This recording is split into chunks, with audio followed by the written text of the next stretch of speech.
Hello வணக்கம். இது பாருங்கள் கருவேப்பிலை சின்ன பிளான்ட். இது பாருங்கள் இந்த சைஸ் தாங்க வச்சது பிளான்ட்டு. இப்போ இந்த பக்கத்தில் இந்த களைகள்லாம் விட்டு நல்லா க்ரோத் வருது. இது வந்து சைனீஸ் வயலட் பிளான்ட்டு. எவ்வளோ இருக்காங்க பாருங்கள். இது ஃபுல்லாக இருந்தாங்க, எல்லாம் எடுத்தாச்சு பாருங்கள். வேர் கூட இருக்குது பாருங்கள்.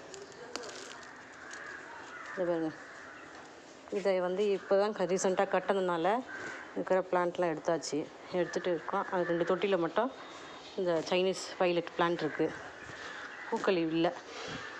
இது பாருங்கள் மருதாணி தொட்டியில், சிமெண்ட் தொட்டியில் வச்சுருக்கோம். இது பாருங்கள் டயரில் மண் கொட்டி அமர் லில்லி, இந்த ஆரஞ்சு லைட் ஆரஞ்சு இருக்கும்ல, அது அந்த கிழங்கு போட்டுது. அப்பப்போ வந்து துளுத்து வராங்க. இங்கே பாருங்கள் ஒரு